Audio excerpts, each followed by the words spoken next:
My name is Jennifer Mayer, and I work at the ICE practice here at MaRS. ICE stands for IT Communications Entertainment. That's always the #1 question I get. So we're lucky to have two amazing speakers today. We have Khurram and Jake. So I'll just give you a little bit of background into their bios. So Khurram is the founder of Functional Imperative, a web and mobile development agency. He currently teaches web application development at the recently opened BitMaker Labs. Some of you, I think, are from BitMaker. Put your hand up if you are. Oh, wow, a bunch of them. Okay. Awesome. Having managed development teams at MDialog and Soft Gravity, Khurram knows what it takes to build a stellar team. So that's his background. And then we have Jake. So Jake Hirsch-Allen is recently a startup and intellectual property lawyer.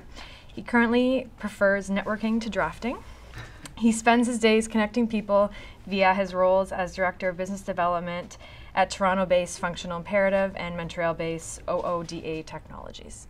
So welcome, guys. I'll let you take it away. Thanks, guys. Really appreciate you guys coming out. Let me just start it up. We're going to be talking about building a software development team. Everything from the current state of the market, where things stand in Toronto specifically, but worldwide. And then we're going to go into the hiring process, fit, culture. We're even going to talk about remote talent and somewhat about how to manage remote talent. And that'll be our talk. Essentially, there's two types of talks. There's the we're talking and you're listening, and then there's the conversational talks. My hope is that this is more of the latter, an organic sort of discussion. So if you want to interject at any given point and ask questions, raise your hand, and we'll do our best to engage and have a conversation. So let me introduce myself a little bit more. My name is Khurram Virani, partner at Functional Imperative. We're basically a software consultancy. We'll help startups and small businesses and mid-sized businesses with technology issues. And I'm also an instructor at BitMaker Labs. The first cohort is already about halfway through. It's a 9-week course, and it's very intense. And some of the students are actually in the front over here if you want to talk to them afterwards. So I guess a bit about me. We're going to go back and forth, but Khurram's going to take the lead. He's been in this world for a lot longer. I originally was an international criminal lawyer. I did all sorts of public international law, but came to intellectual property law because since I was a kid I was doing tech support. I've always loved tech and realized the growing importance of developers. And in particular, I wanted to be able to build something. And together we're building a company based on the influence of developers. So these days I'm a partner at Functional Imperative with Khurram. I also work with UDA, which is a data mining company out of Montreal. And I work with something called the Health Impact Fund, which is a proposed alternative to the patent system to incentivize drug development. And that's a lot more closely tied to my roots as an intellectual property lawyer. I practiced here in Toronto for a few years doing IP law, litigated on behalf of some generics and some of Canada's largest tech companies.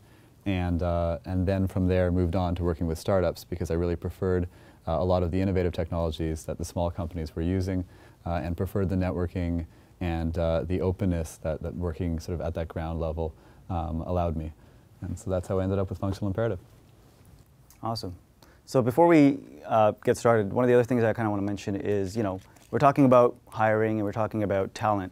And a lot of this is not a science, it's an art. And so, a lot of it is our opinion, and you may have different opinions, or there are other experts in the industry that have different opinions. And so, take it with a grain of salt, agree with what you want, and this can also be a debate, right? So, on that note, I'm a lawyer, but I'm not a practicing lawyer, so anything I say legally, we might get into sort of equity discussions later on. It's legal information, not legal advice. That's my disclaimer. But also jump in with questions whenever, interrupt us. An hour and a half is a long time, so as Khurram said, let's make this organic. Exactly. So first off, before we talk about hiring in the market, let's talk about the demand. We need to look at sort of the landscape and see, what we're looking at currently. This is a screenshot taken not long ago from a website called Indeed.com. Just a bit of background for those of you who don't know, Indeed.com, you probably all already know about it, but just in case you don't, in 2010, it surpassed Monster.com to become the most popular and visited job site in the United States. They do about 60 million unique visitors monthly, and it's not just used for, obviously, for tech jobs. It's used for all kinds of different positions, and it's basically like Google for jobs. and it looks a lot like it too. So this is basically Indeed.com/job trends. And what this is showing you is the top most trending keywords that it finds in all of the positions that are available that it scrapes. And we can see that all 10 of them are software tech related. In fact, web tech related. And that's just an example curve of the HTML5 keyword within the last 2 years. So there's quite a bit of demand. That's one evidence of that for software developers worldwide, since this is a worldwide site. So keep that in mind. Here's another example. Craigslist screenshots. This is the San Francisco Bay Area job posts. You've got junior to mid-level web developers starting at 120 in San Fran per year. And that's at a startup. And then you have below that more senior level roles at 160K. And these are not anomalies. If you go on Craigslist, you'll find a lot of these. And this is telling me two things. One is obviously the demand, but also the fact that it's on Craigslist kind of speaks to itself, right? In terms of the, with the lack of a better word, the desperation of employers trying to secure good talent. So the reason this is happening is because, as Mark Anderson puts it, software is eating the world. This is an article that he wrote in August 2011. What does he mean? Well, if you look at software, it's basically the web, for example, is the newest infrastructure, right?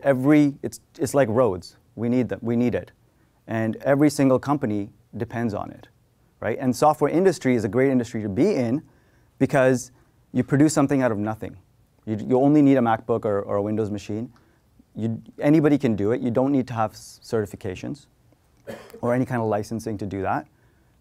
You sell directly to your customers. You're not looking for shelf space, right? There's no middlemen. There's no distribution. There's no worries about distribution. It's global. As soon as you launch your software, it's available to anybody. And so, like I said, it's quickly become sort of the backbone of our society. And it's, in a sense, eating the world. So there's just like no way for me to emphasize enough the importance, at least in my mind, of developers and of software. There was a great article a while ago in Forbes that was talking about how buying a 10x developer is the best investment you can possibly make. Forget bonds, forget equities, forget the stock market. Instead, form a relationship with a fantastic developer, and he'll result, at least over the next 10, 20, 30 years, in the most success that you can possibly find. And the reason is, as Khurram's saying, software is now underlying every aspect of our lives. Everything that is physical in the world now has software behind it in one respect or another. And the creativity, the expansiveness, the reach that software allows is basically unparalleled. So the value in developers, the creators of software, is in itself as well unparalleled. All right, so in particular, we're in Toronto right now. And we wanted to talk a little bit about how Toronto is placed in the startup ecosystem, in the software ecosystem around the world. There was this startup genome report created by a group out of England a while ago, placing cities around the world based on some complex surveys that they did in, I guess, 20-some countries. And Toronto placed surprisingly high. I think one of the reasons Toronto placed high is at that point it took into consideration Waterloo and a variety of the surrounding areas, as it probably should. But it's also quite high because we have a huge software development community here. And that software development community has some interesting relationships with other cities, as Khurram's going to get into in more detail later. It's obviously well below the Silicon Valley, and in fact, I think every country on this list, every city on this list, has issues with the fact that developers, in the end, get brain drained down to the valley. I lived in Tel Aviv for a while, and Tel Aviv's renowned for being sort of the startup nation. And yet, even there, inevitably, as soon as a startup reaches a certain size, as soon as a developer reaches a certain reputation, he or she or the startup itself ends up drifting down to the valley. The money's basically there. That said, Toronto's ecosystems in itself become a very popular destination for developers from around the world. You see all sorts of developers from Eastern Asia, from Eastern Europe, from Western Europe coming to Toronto because our economy's booming. There's lots of software development shops that are already here, and there's lots of large companies that have software wings here. I was just at the World Mobile Congress in Barcelona, and it was incredible how many Canadian companies were looking for software developers there. So it's evident that Toronto is a destination in itself, but when looking for jobs, when looking for developers, one has to keep in mind where Toronto is in this international ecosystem of startups, because you're going to be obviously competing with the LAs, with the Silicon Valleys of the world, with the New Yorks of the world, and in some ways you're going to be drawing on, I don't know, the Sydneys, the Parises, the Vancouvers. This is a sort of a general, to give you guys a general idea of the salary ranges in Toronto.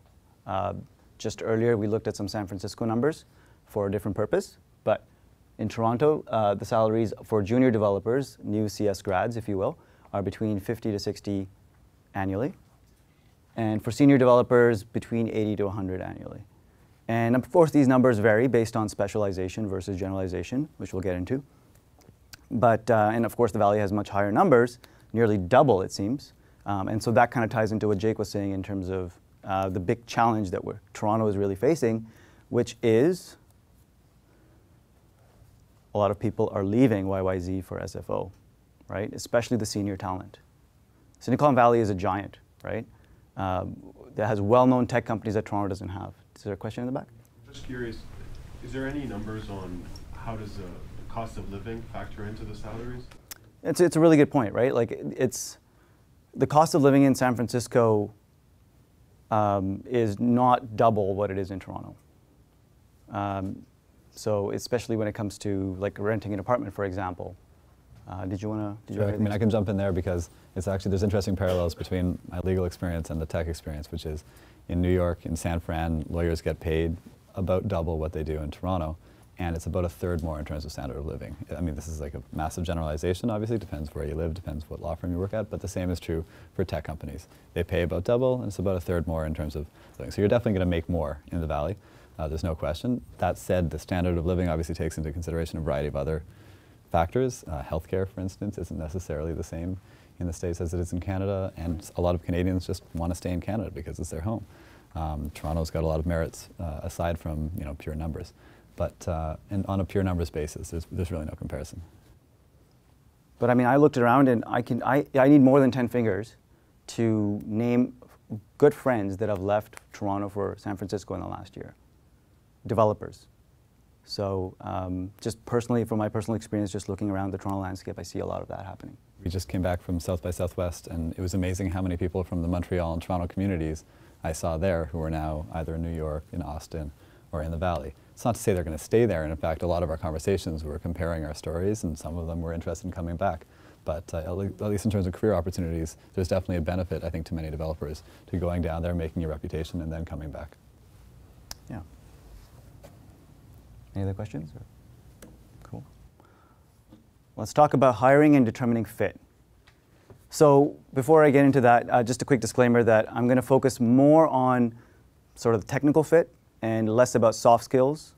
I feel that that's common to most industries, and that's been talked about quite a bit.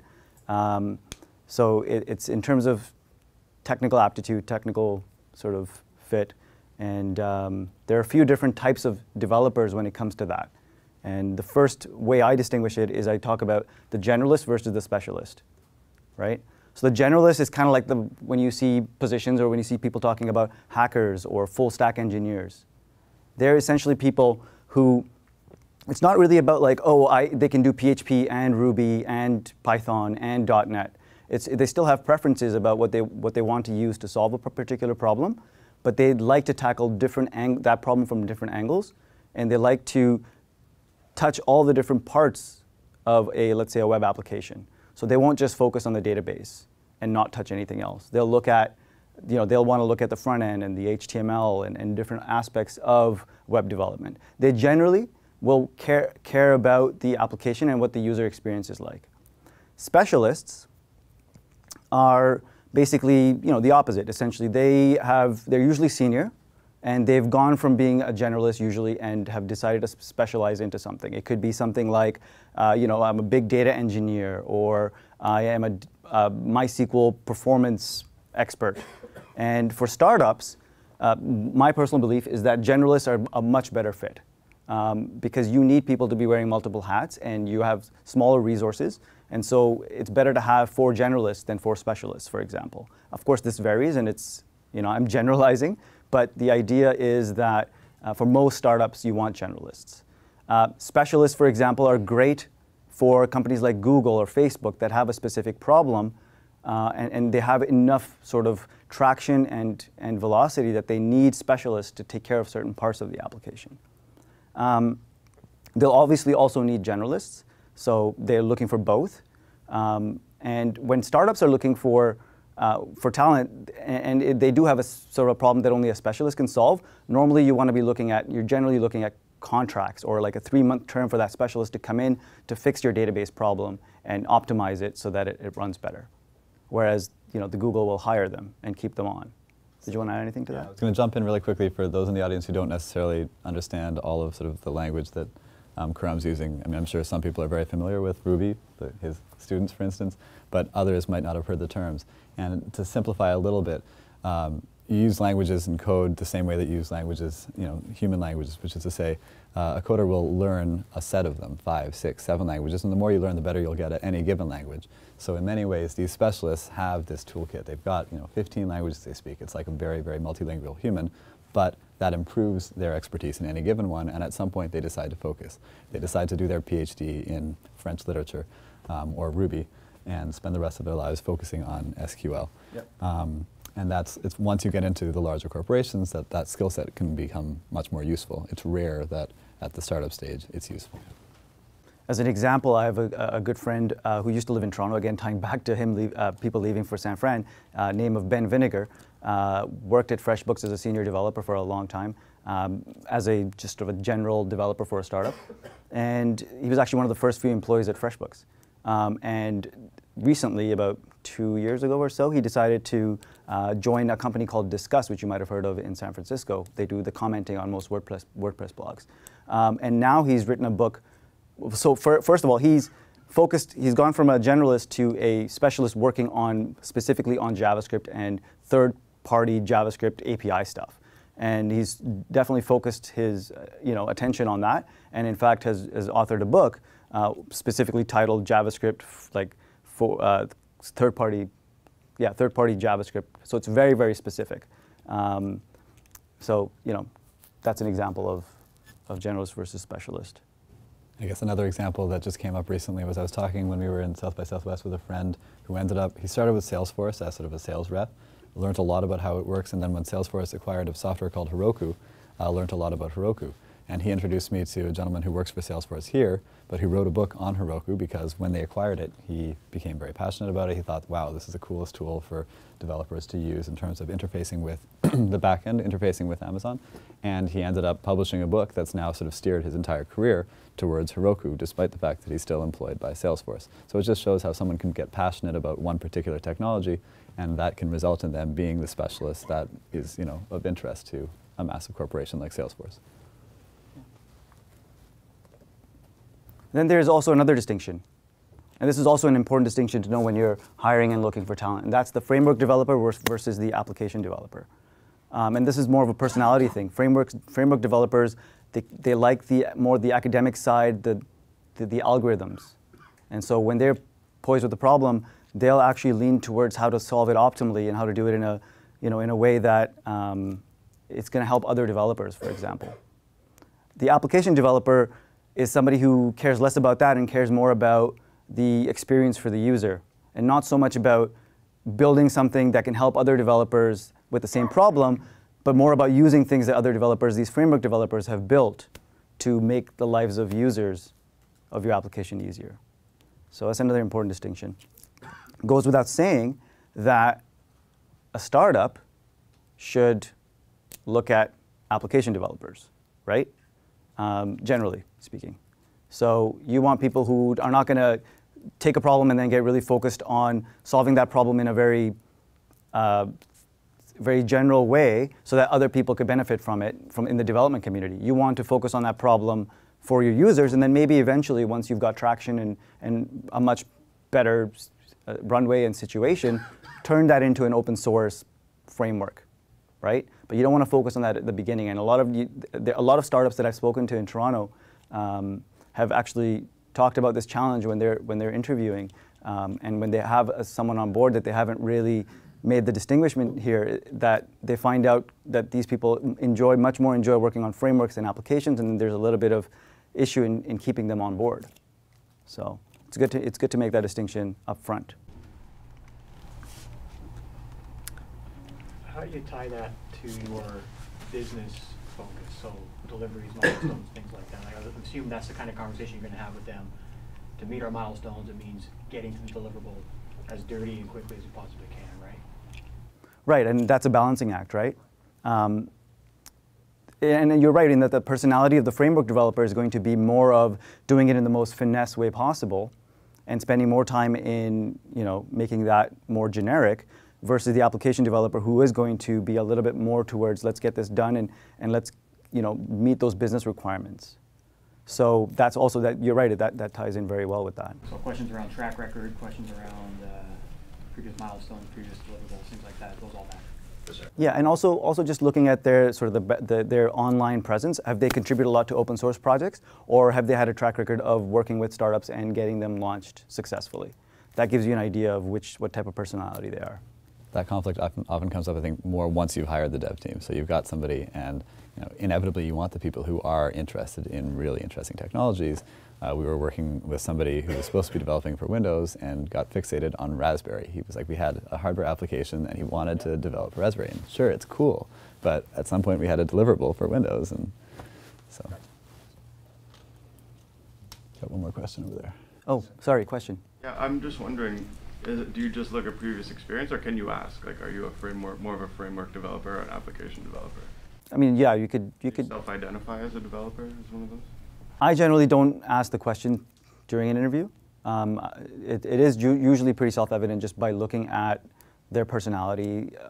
You present them with different problems, different technical questions, and see how they approach the problem. That gives you an idea of which sort of bracket they fall into. And I'll get into those questions actually as well. Just going to add, I think these are really useful distinctions. What I would suggest is actually what is the right mix for your application, your business, and your stage, I think is a key thing. So if you just have application developers, I think you're going to start to run into roadblocks at some point. Right. And so just what is the mix? Where do you want to weight it? Exactly. Companies like Twitter and Facebook employ quite a few framework developers and release quite a few open source frameworks. Twitter Bootstrap's an example of that. Facebook has worked on things like Cassandra, which is a database that they were using to build to actually power their chat system and their Facebook email, essentially their messaging system. And so these things came out of larger companies, and they were built by the framework developers. The application developers would generally not be involved in that as much. Also the question, just imagine that this is the early days of eBay, nothing yet done. It's just idea of eBay. So, and you're. I'm interviewing for that team. Which one of them you prefer to hire one first? Oh, for any kind of startup that is of that nature, like an e-commerce, system or a social network or any of those kind of applications, you want an application. You want your team to be 99% application development. And also, going back to my previous slide, you want them mostly to be generalists. That's my personal belief. Thank you. Yeah. So a common question we get asked is, should I hire a X developer for my Y project? I'm using this framework. I've already got a project going, and now I'm looking for talent. And I know that these technologies are similar. They may be something else. That's why they're underlined. Maybe you have a Rails project, and you're looking for a developer, and the developer is an expert in Django. So what do you do? How do you qualify them? And so it depends. It depends on where you are. So the way I see it is if you're hiring a contract, let's say a 3-month contract developer, then you don't really have the time to invest in that developer to learn something.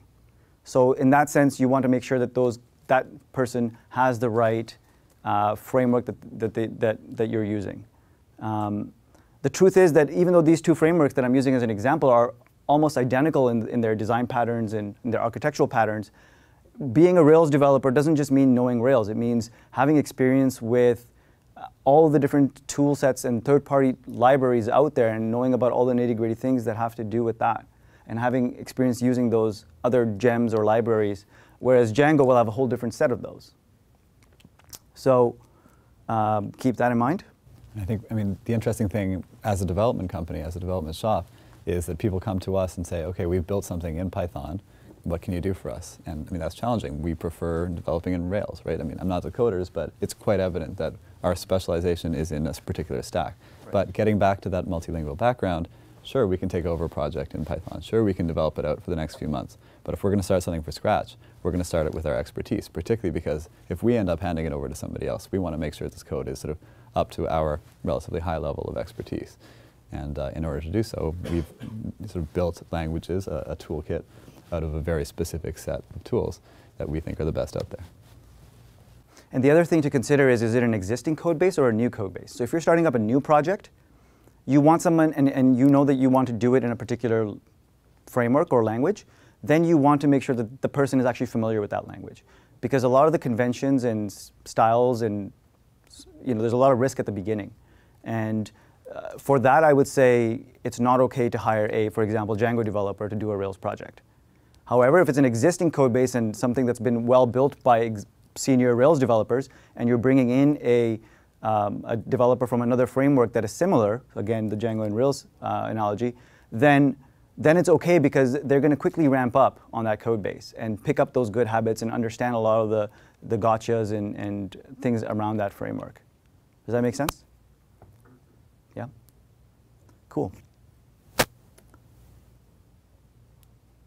So you guys have probably heard of Joel on Software, or Joel Spolsky. He wrote a really interesting article on finding great developers in 2006. Although it's considered a very, very popular article, and it makes a lot of interesting points. And one of the points he makes is that one of the points he makes is that all the great developers are taken, right? So posting on Craigslist or on job boards generally is not the optimal way of finding great talent. He says it's almost negligible, and you could post, out of the 100 or 1,000 that you post, you may get one that's reasonably good, but may not be great in terms of talent. And the other point before that he makes is great talent is actually really important and pivotal for especially a startup that's building in maybe a new project or a very recent project. So a good article for you guys to check out afterwards. There's another Venture Beat article that I haven't mentioned here that is kind of makes the same kind of arguments, and the title of that is Why Hiring B Players Will Kill Your Startup. And they're talking about A players as being the great developers and the B players being the good developers. Another reference I made earlier was like to 10x developers, and all of the articles we're mentioning will be on the last slides, and we'll distribute the slides at the end, so you don't need to scribble down things unless you want to. What about growing your own? Like hiring new developers that you say, these are going to be the great developers. Teaching them. Right. Yeah, and actually that's something that I'm going to be talking about very, very shortly. Yeah, well, that's a really good point, right? Before we move on to that, I just want to point out a few other things here. So we mentioned that startups, generally you want generalists and you want application developers. But when it comes to actually finding that talent, again, assuming that the great developers are taken, even if you're counting the developers that are going to potentially be great developers, then what do you do? Where do you find that talent? And it turns out that Joel said the exact same thing that is of my personal opinion, which is basically to go where they hang out, right? So assuming that they're all taken, they're going to be going to conferences and meetups. They're not going to be looking on Craigslist, or they're not going to be hanging around on Indeed.com.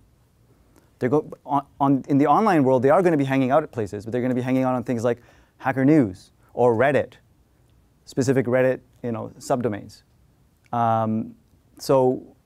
And in terms of conferences, it could be something like South by Southwest or RailsConf if you're looking for Rails developers. So that's where you should be going, and that's where you should be really shaking hands and treating it almost like you're looking for investors. There was a recent article I was reading where they talked about, and there's tons of these, but they were talking about how they quickly acquired investment in 3 months. And basically it was all about going to the right conferences and going to the right meetups and just shaking hands.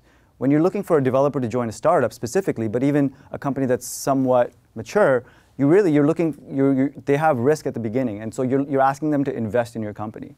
Chances are you're giving them equity. There's opportunity cost that they're undertaking, and so you want to kind of treat it as though you're looking for investors. Okay, let's talk about interviewing. Again, I said I was going to mostly talk about the technical aspect, since that is my expertise. And my personal preference when I'm doing interviewing is to focus a lot more on the tech side. I find that the behavioral questions, like tell me about a time that you were really stressed out, are going to get answered naturally during the interview process, because chances are they're a little bit stressed out at the fact they're in an interview anyway.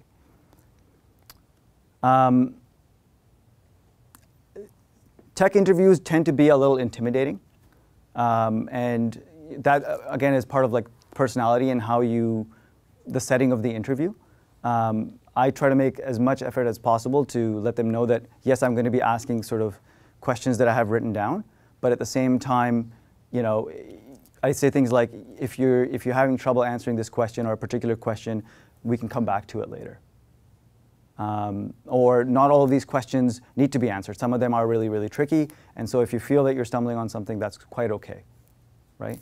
At first glance, you wouldn't think Khurram's intimidating, but I've never seen him be more intimidating than in an interview, despite what he's saying right now. So, okay, so maybe I'm not really good at that yet. But yeah, so let's actually take a look at an example of a company in Toronto that is about 60 to 70 people. They're in the tech space. They're a mobile application company, and just I'm friends with the CEO. And so when I asked him what their interview process looked like, they said, well, for our juniors, for our new grads, they get from Waterloo or from other schools, or potentially just new people that they hire. They may not be from schools. This is their process. They look at the transcript. They look at their online portfolio, so what they're doing on things like Twitter, but also GitHub, which is a very common social network and collaboration tool for developers. Stack Exchange. Are they answering questions? Are they asking questions on Stack Exchange? Then they, assuming that everything goes well there, then they do a 30-minute technical phone screen. And that's technical, but it's generally very high level. It may even be done by somebody who's not super technical, and they're basically just, you know, looking for the right keywords. Assuming that goes well, they do a code challenge. So they send them something and they say, please implement this application or fix this small problem, and it should take them about an hour or two. And it's basically like an open book test, right? Because they have the access to the internet, they can use whatever. But the challenge is in such a way that it's not something you could just quickly copy paste from the internet. Assuming that goes well, then there's a 3-hour on-site technical interview that happens. If they need to fly them in for that, they do. It's important for them to meet that person. And then finally, assuming that goes well, and usually actually number 5, the 3-hour tech interview, it's not a panel interview, but they actually go through, it's not 3 hours with one person. It's, in their case, it's 3 times 1. So it's 3 people, one after the other. And they're usually developers in their existing development team, usually senior developers. And this is, again, hiring for junior developers. And then finally, what they do is once that goes well, they actually invite them over for a half-day session to pair program on a problem or a new feature or a bug. And usually it's something that they already experienced and they've already built out, but they want to pair program that with the candidate in a control setting. And yeah, it usually is about a 3 to 4 hour thing as well. They even usually will have lunch with the person, and actually that's where you find out a little bit more about how they communicate while trying to solve the problem. So while there is a shortage of developers, companies like this one are still doing their best to make sure that they find those great developers. So when you see a company, you know, a lot of companies nowadays say, especially tech companies say, we're always hiring. But the truth is that they're always interviewing. And they are always hiring, but they're very, very picky in who they bring on, even for junior candidates. So there's a balancing act there. Did you want to add anything to that? No, I mean, I think that's true of great tech companies. There's probably a lot of tech companies who don't fit this profile. In fact, it's incredibly expensive to go through this process. Exactly. But it's worthwhile. And I think Khurram's sort of the best example of demonstrating how worthwhile it is, because many of our clients these days come just from Khurram's reputation and from the reputation Khurram has gained from interviewing other people. And that interview process can be incredibly valuable outside of the hiring process itself. So. Yeah. Although one thing I would say is that for example, our hiring process, or I guess my hiring process, isn't as intense as that. For example, the code challenge, I would just do away with that. I usually have a 2-step interview process. This is a lot more in-depth because they have a team of 60 people. We're about a sixth of the size, so give you an idea. Again, personal opinion, when I'm looking for example, a Ruby web developer to join a startup, or any company for that matter, what kind of technical requirements am I looking for? So I'm looking for, again, generalists, right? So I want to see people who are familiar with not only HTML and JavaScript, but also the actual server-side logic, so in this case, Ruby. And they actually have a really good understanding of deployment. So they have a good understanding of how to deploy something to the cloud. So for example, Heroku, or Amazon's S3, or their cloud computing infrastructure. They should actually, one of my things that is, and one of the things I really focus on is making sure that they have a good understanding of SQL, even though in a lot of cases they're not generally dealing with SQL on a day-to-day basis. The core underlying technology that they're mostly going to be using is databases, and generally SQL databases. So I look at that as well, and I test for that.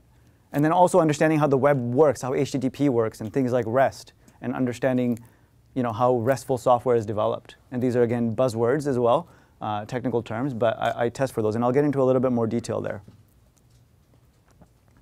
Some examples of technical questions. So here's something that is a very common question some of you may have heard of. It's basically a drinking game called Fizz Buzz, right? And basically we're basically simulating a drinking game where there's 100 people, and the drinking game is basically you go around the table, and if you're number 1, then if the number that you're going to be saying out is divisible by 3, then you say fizz, and if it's divisible by 5, you say buzz, and if it's divisible by both 3 and 5, you say fizz buzz. And actually, the game is a little bit more complicated than that, but it's been simplified to what I just described. And so it's write a program that prints the numbers from 1 to 100. For multiples of 3, print fizz. For multiples of 5, print buzz. For numbers which are both, print fizz buzz. So from a programming perspective, this should take someone about a minute who's proficient with programming. And it should be really, really simple, because all it is a loop that goes from 1 to 100 and has a bunch of if statements in it, saying if the number is divisible by 3, print fizz. Yet 99% of people that are interviewed for development positions, even seniors, struggle with this problem. And there's a lot of write-up on this, actually. So this is one of the questions that a lot of companies actually interview for. The company that I'd mentioned earlier with 60 people that have that long interview process, this is one of the questions they ask in their interview process. This is one of the questions that I ask in my interview process. There's some links I have at the bottom there. If you don't believe me, you could look at those afterwards to see what other people have to say about this. These coders can't satisfy a simple drinking game in terms of their coding experience, right?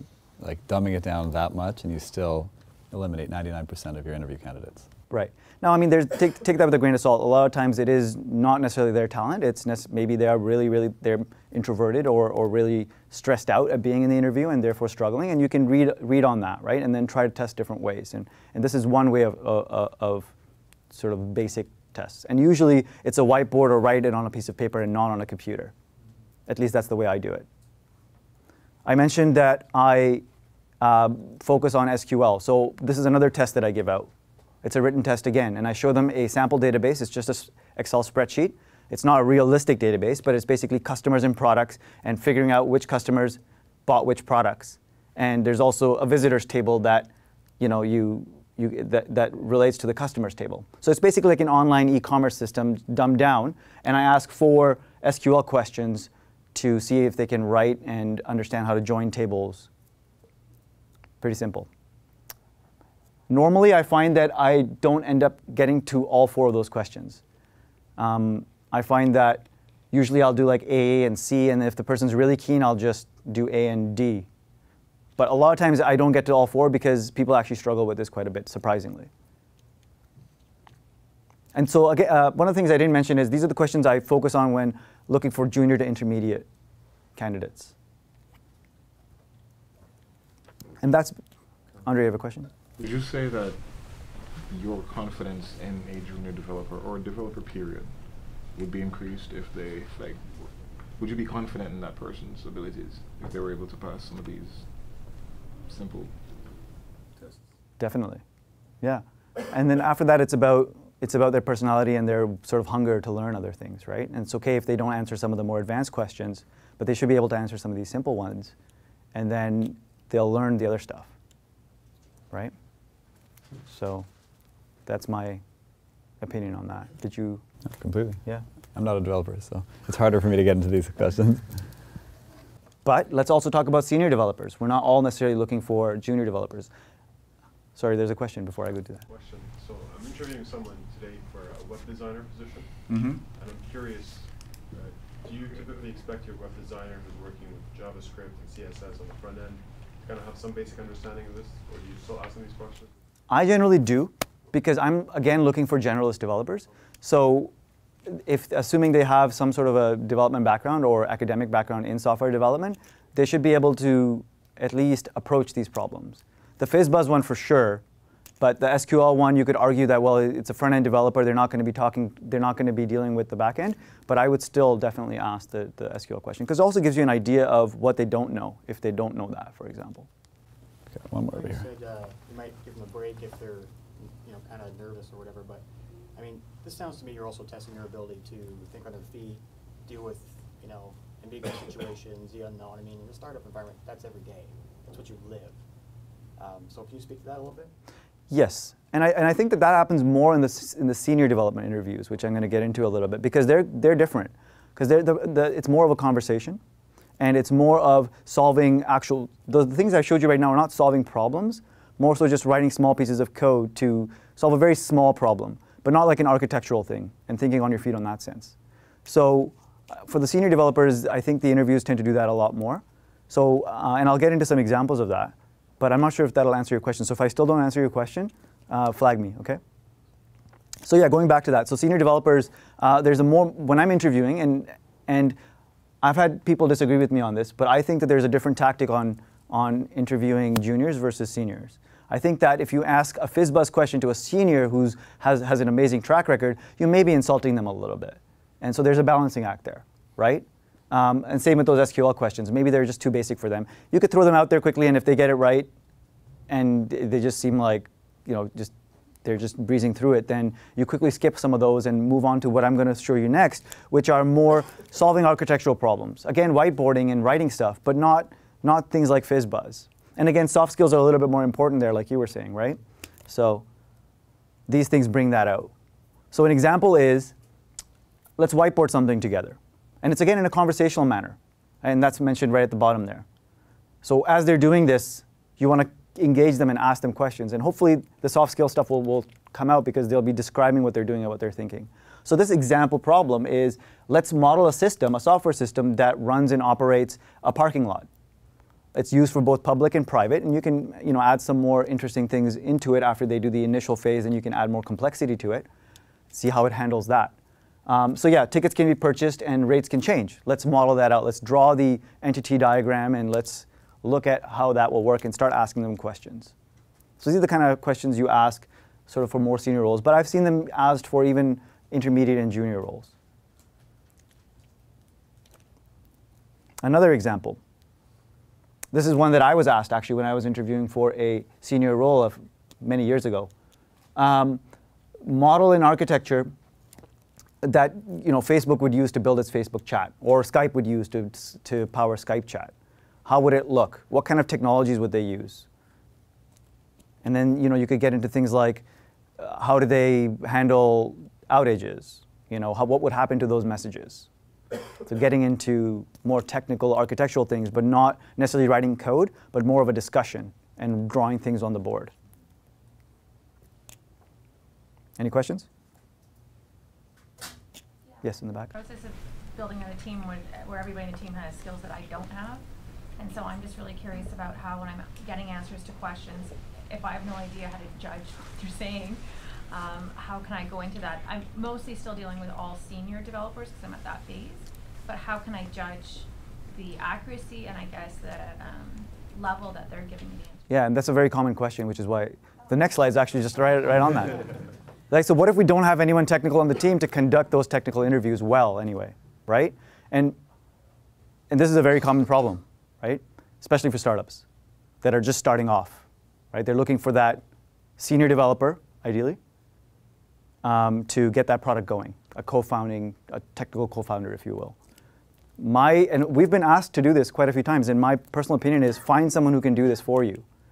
We've been quote unquote hired, or sometimes it's just a favor to a friend who doesn't have that ability and basically looks to us to do that interviewing and that vetting for them. And that's true. I mean, for startups, that's also true for massive corporations, right? I mean, when somebody needs, one of our programmers is also a quantitative trader. An algorithmic trader, and so they were looking to hire algorithmic traders, and they came to us, and we created basically the interview process for them to hire an algorithmic trader. The same is true for any stack that you can think of. Through the first interview, what I did was I actually had a friend go through the person's resume and then make me a list of questions to ask, and then I memorized the questions. Right. I think it's still easier. I mean, that's great in the sense that you've got the right questions. It's probably going to be challenging on the spot for you to evaluate the answers. So these were technical questions? Yeah, it was a senior developer, so it was a lot more just trying to figure out what direction, what platform I would want to build it on. So I kept it really general, but it was just a process to keep myself organized of what he was, so I understood more what he was saying and also knew where to direct him to try and get to the guts of what I should find out. And then I basically just took mad notes and then called my friend after. Right. It would have been better, in my opinion, maybe they were not in the same area as you, but it would be better to actually have a technical person there to actually have that conversation, as opposed to just asking a question and then writing down the answer. Because I generally have a whole bunch of list of things that I haven't put in here that are like verbal questions, they're technical questions for any kind of developer, depending on the type of role, of course. And they generally lead to conversations, right? And it's hard for you to do that when you don't have that background, right? I have attended about half a dozen. I've never conducted one of these interviews. But at each of those half a dozen interviews, people had the right answers more or less to each of the questions. You know, sort of generally speaking, if you're applying for a senior dev job, you know what the right answers, at least right off the bat, are to each of the questions. Once you begin the conversation about why you answered in that way, you get into the details that I would have no way of evaluating. So that's the hard part. Yeah.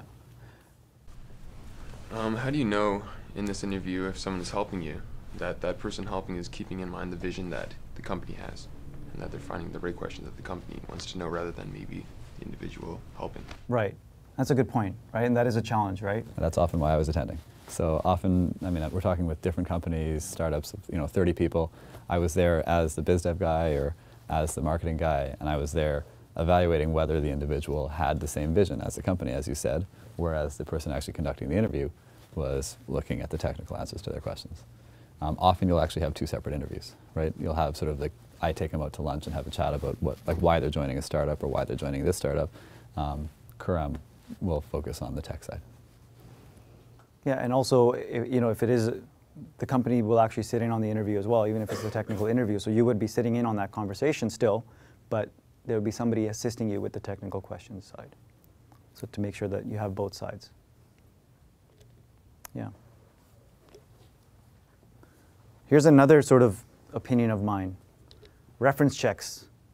After you've actually got someone and you want to bring them on board, it's a very common practice to do reference checks. I say do away with that.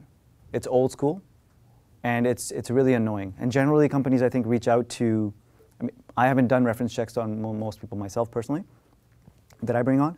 And actually, there was a specific event that happened. So backtracking a little bit, one of the things I should have mentioned at the very beginning is, aside from my current things, Functional Imperative and BitMaker, my most recent employment prior to that was a company called Soft Gravity. And it's still around, actually. So a company called Soft Gravity that is still around in Toronto. There are about 10, 12 people probably. And when I joined, I was basically the first hire by the president, Bobin. And it's basically a software development company. And I was tasked with, putting together a team and building it really quickly. So they had the funds and they wanted to get from 0 to 8 people. And so my task was to go and interface with recruiters or other channels and just constantly interview people at the beginning. And then, of course, once that team was established, and to actually manage that team as the team lead. But one of the things I learned is we interviewed quite a few people through recruiters and other channels. And we were struggling at the beginning to find the right fit. And we came across this one person who was like blew me away in terms of technical aptitude and communication and everything. So we said, okay, we're definitely hiring this person. Hopefully he'll come on board. We said, okay, here's the offer, and we said, you know, we're going to do some reference checks, because at that time we were, you know, I was oblivious, and I said, yeah, let's do reference checks. Oddly enough, one of the reference checks came back. It was scathing, like, do not hire this guy. You know, he screwed me over. And Bobin and I looked at each other and we're like, so Bobin told me this, and we looked at each other, we're like, okay. Like, my concern there was, how did this guy even give me, it wasn't so much that the reference was scathing, but why did this guy give me a reference that was, like that could have done that to him? We ended up still hiring him.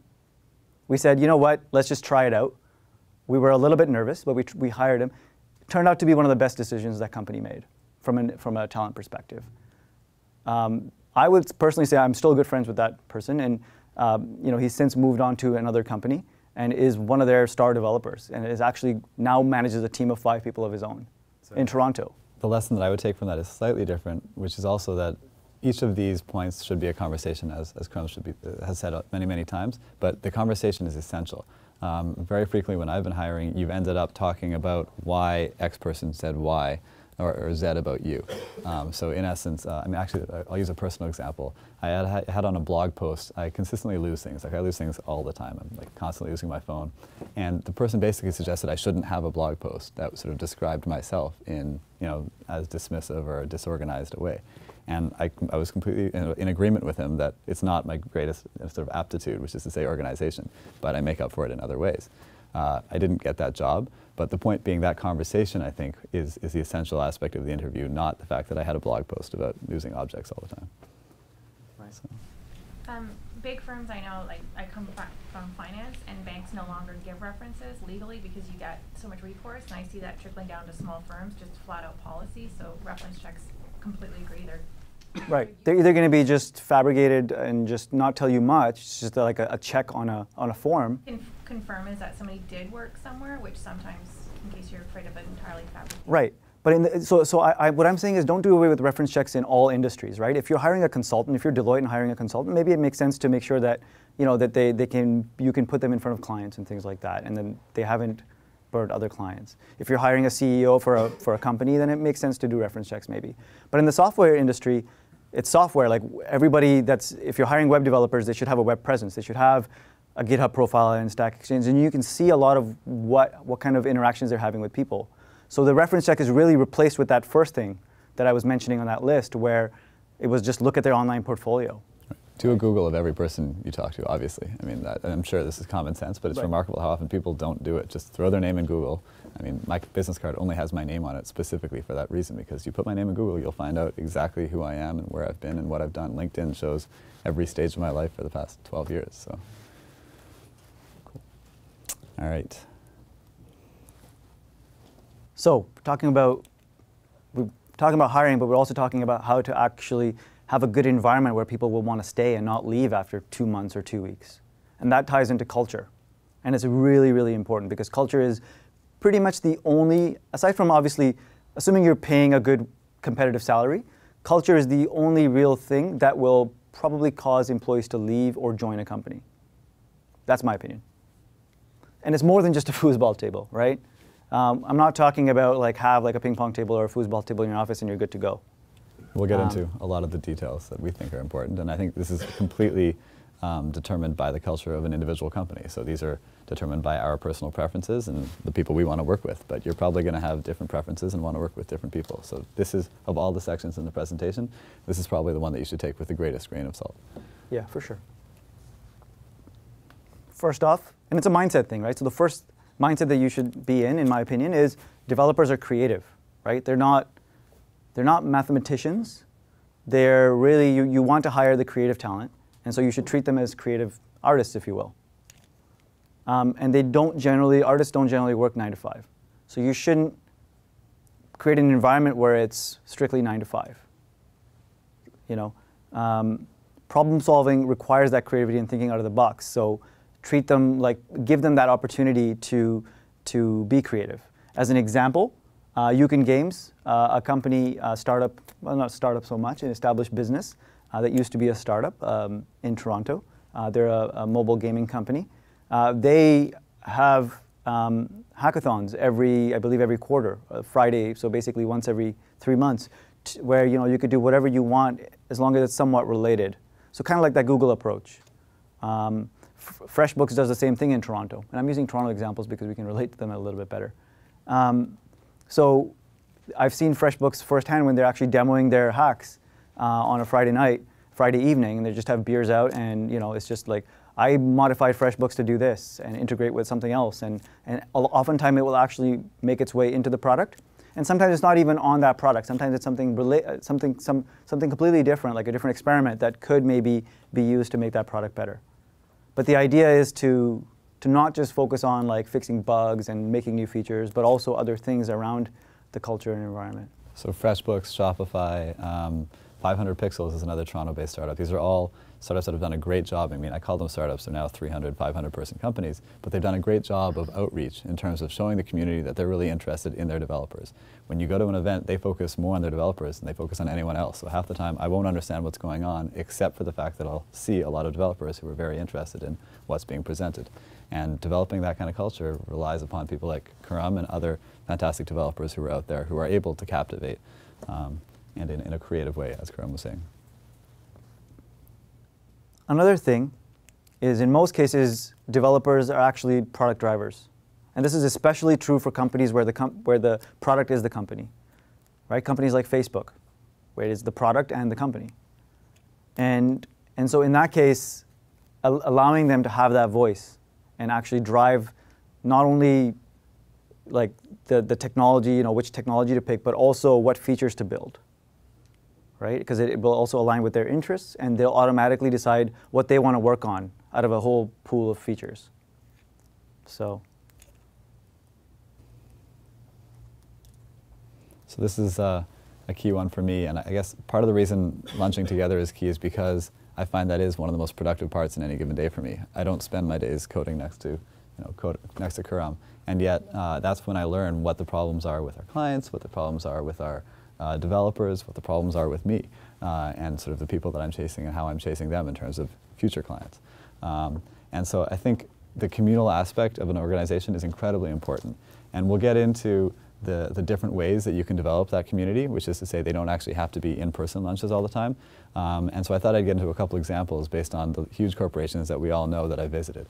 And this is all from a few years ago. They've changed a lot since then, but a couple years ago I was in the Valley, and so I went to Twitter's office, I went to Google's office, I went to Yahoo's office, and they were all very, very different, representative in many ways of the stereotypes of each of these companies.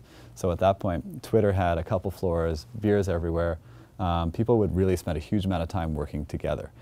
It was amazing how all the coders were sort of sitting on couches. It was like the stereotypical picture from the Facebook movie of coders working together in a communal environment. And often you'd hear about them going, like 5 of them would go to Vegas for 5 days, and they'd mix in gambling with their work. They'd come up with some Twitter-based gambling app, they'd come back, they would have made a little bit of money, and they would have also be contributing something to the Twitter code base. The amazing thing there was people loved it. They were hiring from all of the other big boys super fast, and they were relatively relaxed, but there was some structure. Took another example, which is Google. Google had been around for a lot longer. It's got a huge, huge campus down in what's it called, Mountain View. In many ways, it's taken over the city of Mountain View. And part of the problem there is they were having issues with work-life balance. Everybody spent their entire life at the Googleplex. And in many ways, people were complaining about the lack of distance, the fact that they couldn't ever get away from Google.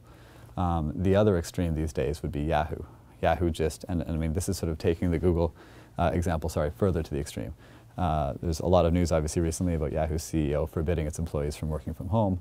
And this raises some serious problems, which Khurram's going to get into a little more when he talks about working remotely. Which is next. Remote talent. This is something that I'm really passionate about. I mean, there's a stigma around it, which is, offshoring or outsourcing. But really what I'm talking about is not either of those two things. It's making yourself open to having a full-time developer that may not be working from your office.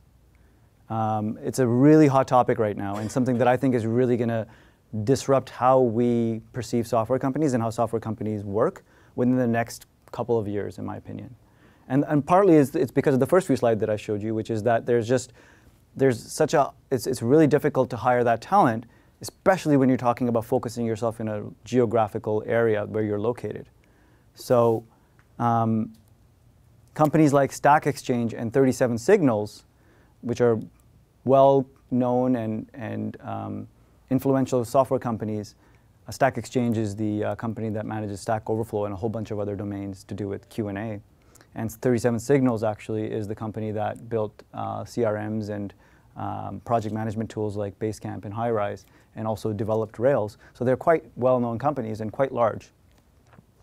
And these are the articles that they've written. So Stack Exchange recently wrote an article about why they still believe in working remotely after having experimented with it and having done it for about 2 years.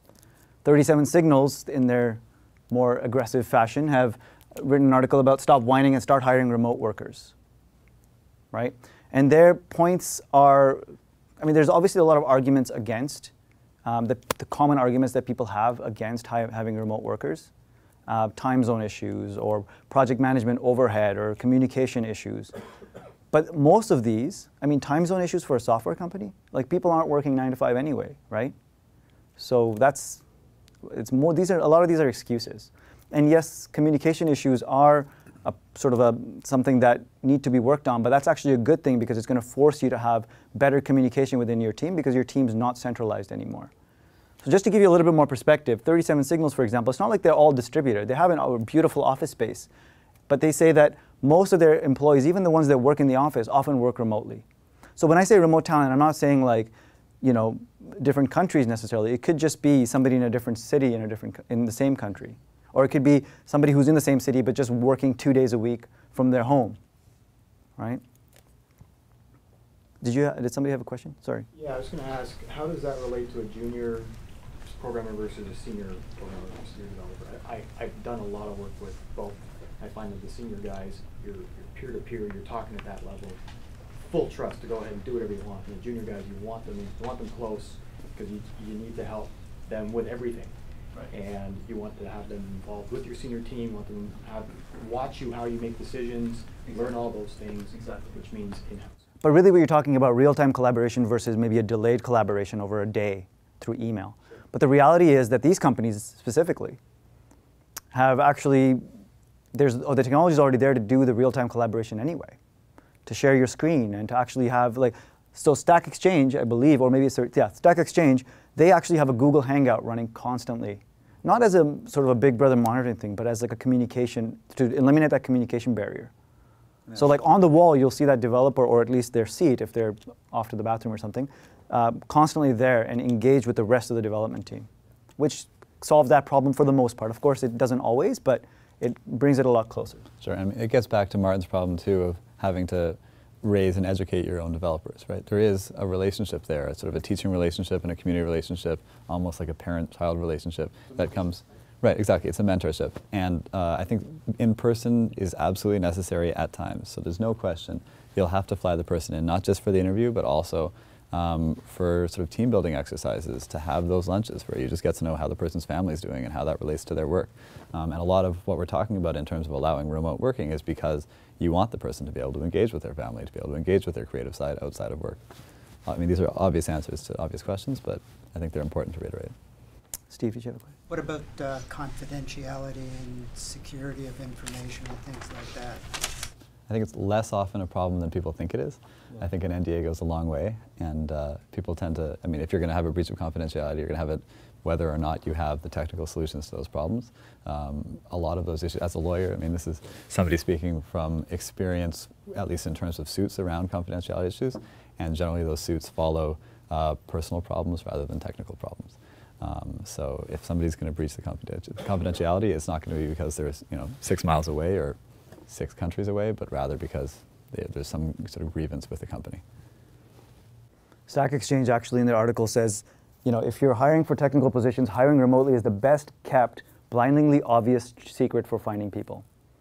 And so another key point there is that a lot of people haven't picked up on it, right? Or some people have gone the other way, for example, Yahoo. And so this is one of the reasons why you actually should be considering it, because right now there's a lot more opportunity there than there will be, at least I predict, in a couple of years. for every one, there's another thing that they say, for every one qualified person who is in your location or happy to move to you, there are 100 who are not, right? A lot of people aren't in the position where they want to move. So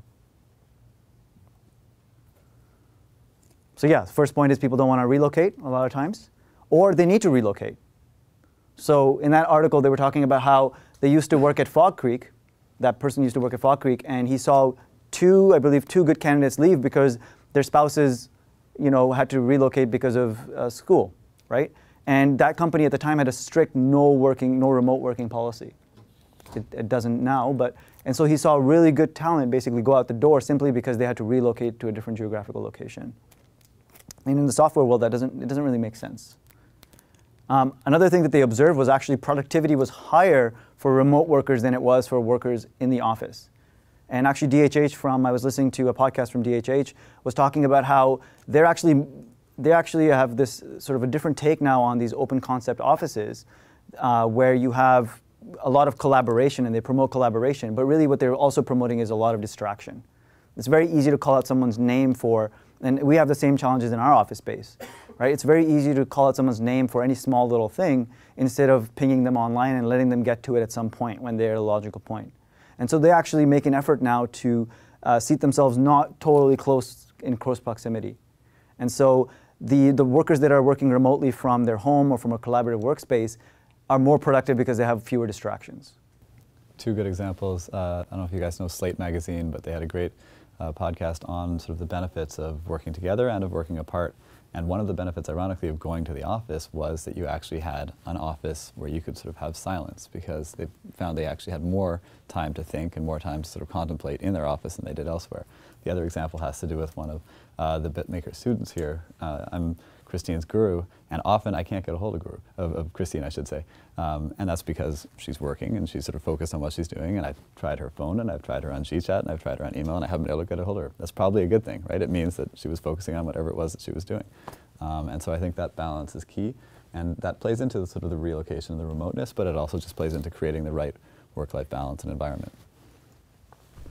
And that quote about productivity, is increased productivity just measured in longer work hours? I think in this case they were talking about longer work hours, but of course that's not necessarily the best. Sorry? Do you have any other info about proving that they're more productive working remotely? Because longer hours could just tell me they struggle with things longer because they don't have someone to help them. Right. No, it's true, but I think that they wouldn't have necessarily mentioned that if that was the case, but I don't know the details of this company. So. Yeah, I don't believe they talk about it in different perspective. I'm just wondering in your experience now, because you're advocating working remotely, so I'm right. wondering if you noticed increased productivity and in what way. Yeah, I mean, I feel that I think they've, in my opinion, it's about the same, to be honest, but they're saying that, it is higher. So I think it depends on the personality as well of who's working remotely, right?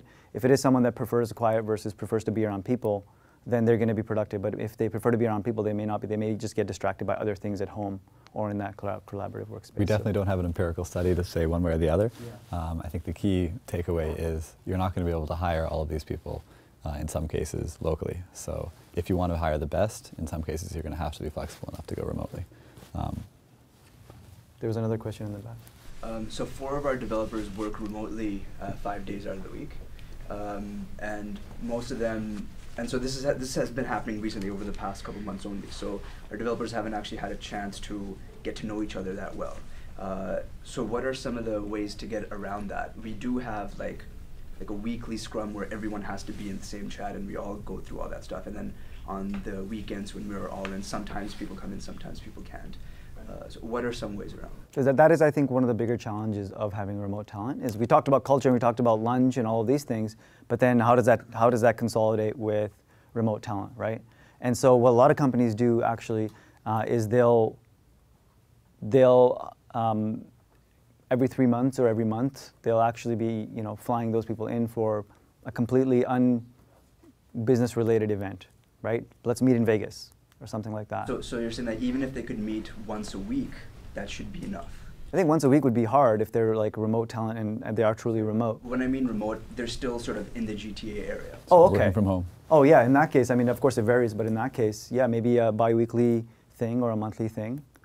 It's case by case. I mean, I don't think either of us has enough experience to say how this should work in every circumstance. We're just trying to come up with sort of general rules from the few circumstances that we've dealt with and from some of the literature that we've sort of thought is most informative. Though my personal experience, these articles talk about remote talent that work from home. My personal opinion is that collaborative workspaces are the real benefit when it comes to remote talent.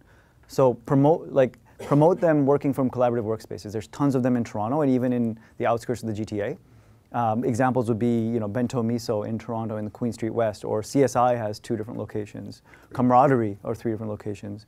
So these places are really cool because now you've actually, as a company, you've got a remote worker who's not isolated and sort of working from home and not exposed socially to other people, but also they're working in spaces that are where other software developers or creative people are working. So now you've got and they're making friends there, right? And that's their social circle, aside from obviously the social circle that they've developed in your company. And now when you're looking for talent, guess what? You can go to that person and say, hey, do you know anybody like that works at CSI or Bento that may be interested in a contract or full-time position? And they've already kind of vetted that area for you. So now you've got access to these referrals that are obviously one of the better ways of acquiring talent, right? So that's one of the other things that's really cool about remote talent. We're considering looking at opening up an office down the road in a city that's not considered a tech hub, but still is a big city. Is it better to try and set up remote people with where they already live, or in a city, it's Calgary, where you'd have still a pretty big pool of people, but you might not get that level? Are you better off trying to get people to relocate? Or is it a case of just dealing with the talent you have in that city and letting them work where they want? Like, how do you deal with a non-tech city, I guess? Well, I mean, so are you describing in that situation where the company itself will set up like a collaborative office there? Yeah. So that's not necessarily remote talent now. There's just an office open there. I guess I'm just thinking, like, is it easier to say, get people from wherever you can, like Toronto area, have them work remotely to your Calgary office, or is that just adding another layer? I mean, so it's really how the company is organized and run. It's a complicated question. I mean, I've dealt with examples in both situations where you've got, like Calgary is a great example because there's a challenge often getting people to move to Calgary. It's the opposite challenge. And I mean, for obvious reasons, for, speaking as a condescending Torontonian at this point, but, and there's a lot of merits to Calgary. I apologize to any West. There's the Stampede. Skiing. Yeah, skiing, Stampede, exactly. But the point being, in those cases, I think you actually are often better having the remote worker, keeping them happy, than flying them to Calgary and 6 months later losing them. I think there's a lot of people I know who've gone to Calgary for a couple of years as engineers in a variety of fields, obviously, and left after 2 years and never gone back to that company. They've taken the education and run. Whereas the examples of sort of people who've stayed in the cities that they love often results in people growing with the companies and sort of helping the companies in the long term. So I would basically sort of go back to the people you want to hire and figure out where they want to live and figure out how they want to relate to the company. If they're okay with relating remotely, then pay the extra amount, fly them in every so often. And in some cases, people will be willing to take a pay cut in order to live where they want to live. So that's a good point as well. And the last two, I mean, I kind of touched upon them, right? It forces better communication. So one of the challenges that does come up actually is that now that you've got remote workers, the biggest problem that these other companies have identified, Stack Exchange and 37 Signals, that they had to face when they switched to this model was alienation. They were alienating it's easy to alienate those remote developers because they're not there necessarily all the time to defend themselves in a particular debate or to be involved in a decision, an architectural decision for that particular software. So now you can't just in the office get up and quickly talk to your senior developer and quickly make a decision. So there is a challenge there, and so it kind of forces better communication in that, okay, you can do that, but at the same time also engage and document the decisions that you've been making so that the crew that's working remotely doesn't feel alienated and not part of the team. And of course, it's not widely adopted yet. So again, another reason to do it now as opposed to waiting for when everybody else has already done it.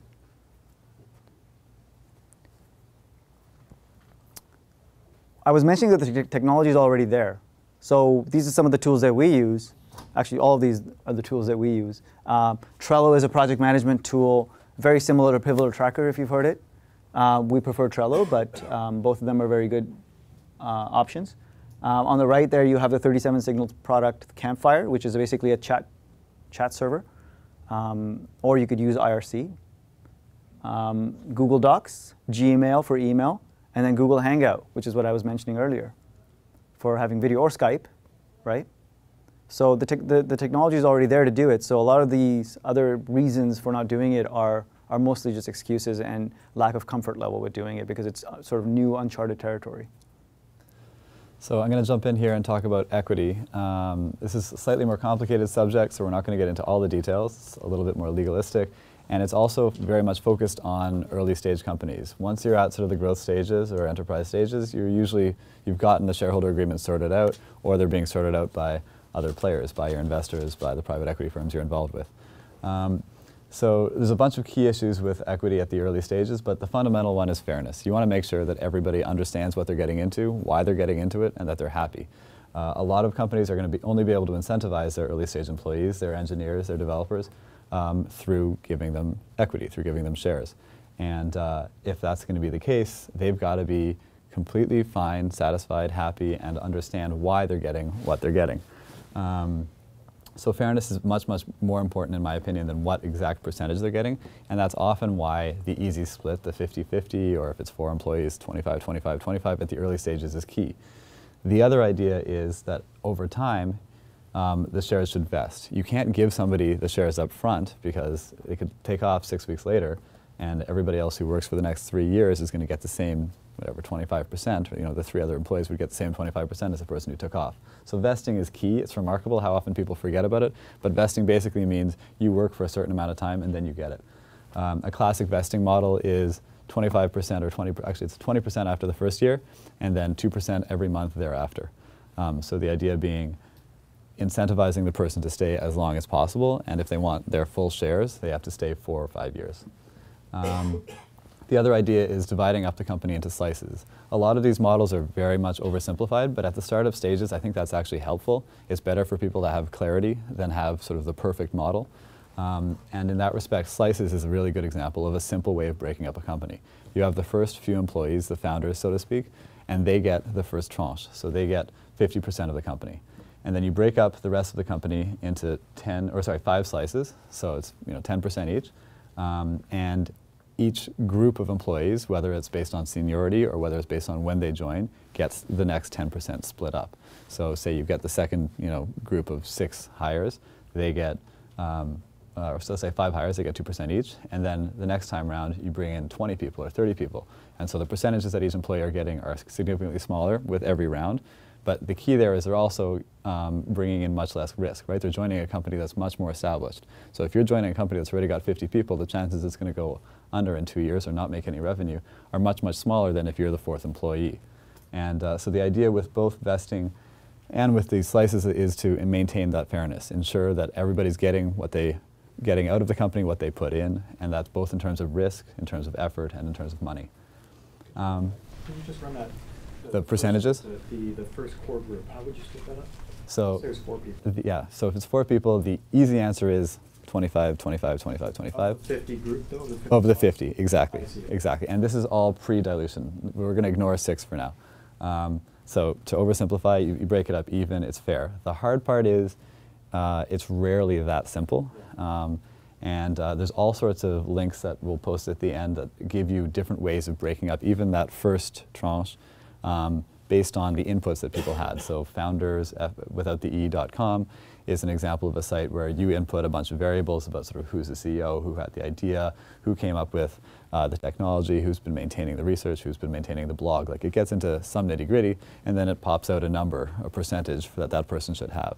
That too is an oversimplification, I think, and in many ways going to the extreme of simplicity in terms of equality is probably better off than that, particularly if you have smart vesting involved, because inevitably if the person really isn't contributing, they're not going to stick around for 4 years, or there's going to be a shotgun clause, which I'll get to in a second, which will allow you to kick them out before then.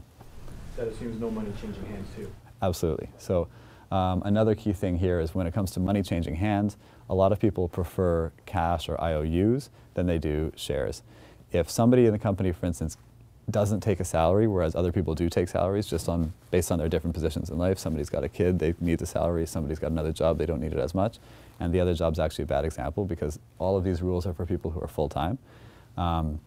But if for whatever reason somebody isn't taking a salary, then the key way to deal with that is as an IOU, is as sort of the equivalent of convertible debt rather than as shares, because shares get incredibly complex as time goes on when it comes to figuring out what number of shares they should be getting.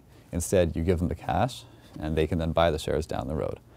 And that cash should be coming from the company so that the risk involved is the same, as opposed to the individuals. What about advisors, like not necessarily full-time, but people Good who question. Yeah, so advisors is a really good question. I'm an advocate of giving advisors some form of equity. I think it should usually be really small. So 1 to 3% I think is the classic example of if you have a board of 10 advisors on a company, you want to make sure that those advisors aren't getting any more than 10% pre-dilution. And that's sorry, 1% each, or? Yeah, so that's, I mean, that's a lot, but early stage companies in Toronto, I think, have a hard time building a strong board of advisors, and that strong board of advisors can bring more to the company than, in some cases, any individual employee. So it is often worth giving up 1%. On the other hand, you can compensate them in a variety of other ways, whether it's through recognition or through options later on, et cetera. And then do you do anything around vesting so that you don't get someone to say, sure, I'll be an advisor, you know? The exact same rules, I would say the exact same rules apply to advisors as employees with regard to vesting. So you can often actually set up the same schedule for everybody joining the company for the first 4 to 5 years. And all of these, as I said, are huge oversimplifications. So the shotgun clause, which is what I raised earlier, is really important because inevitably somebody's going to leave or somebody's going to want out. And the sort of classic way to do that is to set up a scenario wherein, I like the way somebody described this, it was like slicing up a cake. So the fair way to slice a cake is, if I'm going to cut it in half, you know, I'm inevitably not going to make it exactly half and half. So I cut it in half, and Khurram gets to choose which half he takes. And so the idea with the shotgun clause is, if I want Khurram out of the company, I'll give him a price. I'll say, listen, I'm going to buy your half for this amount. And if he actually doesn't want to leave the company, then he is allowed to buy it for the same amount. So in essence, either I get the company or he does, but if I don't get it, I'm getting the amount of money that I could buy it for. The only problem there comes when one individual just doesn't have the purchasing power, one individual just doesn't have the money, and that is like an inevitable power imbalance in many companies, and the shotgun clauses don't deal with that. So that's one of the complexities that a lot of this is unable to deal with. The key with all of this is that equity is sort of a more valuable form of currency. It's a lot better, at least incentivizing in the startup world, developers with at least some form of equity, often equity combined with cash. And so thinking about it in advance and thinking about how it's going to relate to your future is really important. And conveying all of that information to the individuals, to the employees, is equally important. The last thing I'm not going to get into as much, but I've thrown a ton of good links at the end of the deck on, is dilution and valuation. Dilution basically means as soon as investors start coming in, the percentage of the company that you own decreases. So if you take into consideration all of those slices that I was talking about before, the 50% for the first employees and then the 10% as you go down. In some cases, one thing I didn't mention is those 10% are often actually broken up based on seniority. So if you hire a bunch of very senior, let's say like a CEO, a CTO, and a CFO, but you're actually hiring them a year or 2 years into the company, they'll get a more senior tranche than you'll get the sort of the follow-on employees being hired the same year. The key there is that you come up with a fair way of distinguishing those two so that the junior employees aren't unhappy about the fact that somebody's getting a greater share of the company despite being hired later on. So when it comes to dilution, as I was saying, you take all the equity that's already been handed out and you just squeeze it into a smaller amount, which is to say those individuals now own a smaller percentage, usually of a bigger pie because the investors are putting in cash. And I'm not going to get into the numbers because I'm terrible at math, and there's a bunch of really good examples on the links. But the links also relate to valuation, which is obviously directly related to dilution. And that's because every one of these companies is going to have some, right off the bat, valuation figure, some number that the company is worth. And that number won't necessarily be just tied to inputs. In particular, in the startup world, valuations can range dramatically, and they can range based on some of the factors that we were talking about earlier. The caliber of the employees, the city that the company is in, the quality of the advisors, et cetera, the space. Somebody in like the pure high-tech space will have a very different valuation than somebody in a hardware space. I worked often in pharma, and pharma valuations are in some cases 100 times what they would be in high-tech because the inputs, the capital is so much greater. So the point being, all of this is very complex. I've tried to throw as many links up there as possible, and I'm happy to try to answer as many questions about those issues as possible, but to ensure that we don't stay too far beyond 1:30, which it is right now, I'll leave it at that. So we're pretty much wrapping up. In conclusion, from beginning to end, high demand, YYZ, losing talent to SFO, remote talent and distributed teams are the future. Startups should seek generalists and application developers as opposed to specialists and framework developers.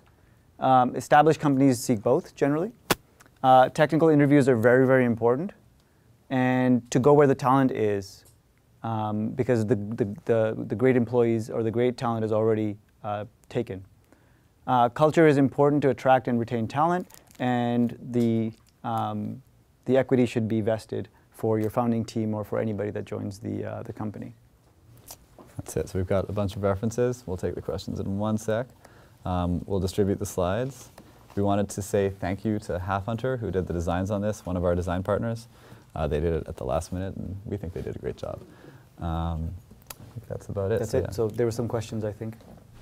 Yeah, you guys didn't really touch on crowdsourcing for any of your coding needs. Do you have some thoughts? That's a good question. I had a call with the Canadian Crowdsourcing Association, CCA, yesterday, 2 days ago, and it's obviously very early stages in Canada. Right now, crowdsourcing is great if you have some sort of product that people are going to get, some sort of reward mechanism, but you can't give out equity based on crowdsourcing in Canada. I mean, I think in the end, that's what people really want. They want sort of a second market that's open to non-accredited investors, and that'll be sort of the ultimate day when all of these questions start changing, because all of us will be able to invest in early stage startups. Until that day, if you do have some sort of interesting hardware product or something online that people feel that they're going to be getting enough out of, that they're willing to donate $10 or $5, then sure, go for it. You know, if you're Amanda Palmer and you're taking your clothes off, then there's other ways of, you know, of getting that kind of investment. But what about crowdsourcing your code, though? Because aren't there services where you can put a problem up and get crowds of people to contribute? Yeah, and to be honest, we don't have that much experience with that, so it's one of the reasons why I guess I didn't touch on that. But do you have any sort of things to share on that? This is an open discussion. We had a lecture on it last night for Entrepreneurship 101, but yeah. I don't know, supposedly they had, so she was talking about DNA sequencing, sequence alignment, and there was like something that was taking 2,000 seconds to do an alignment, and they put it up on a crowdsourcing platform and had it whittled down to like 16 seconds, and it cost them $17,000 or something. Right, that's like the classic. It's a game, right, where you play with DNA and you like. No. I studied biology, so right. When you have a sequence that you find in a sample, right. You want to compare it and see where it comes from. So right. They have these BLAST services that just align it and find what it matches and present the results back to you, and it just takes like forever. Right, and they've now created a game where there's thousands of people around the world playing to see who can create the sequences in like the best form. And so like they're, in essence, people are competing and earning points, which I think in some cases can result in a financial gain. But these are people who know nothing about, you know, biochemistry like myself or biology like myself, and who are literally playing to make the structures, and then for whatever reason, individuals are doing better than computers were at coming up with the solutions. Yeah, it's brilliant, as you said. So I think, yeah, that is a great answer. I mean, GitHub and a variety of other sort of online platforms facilitate the collaboration between coders independent of companies, and I think that like we highly encourage that. But as Khurram was saying, we don't have much experience with it. In the interest of time, I'm going to have to stop the presentation. But thank you very much, Jake and Khurram. And they would agree to stay for a few minutes if anyone else would like to approach them for questions one-on-one afterwards. Thanks, everyone. Thanks.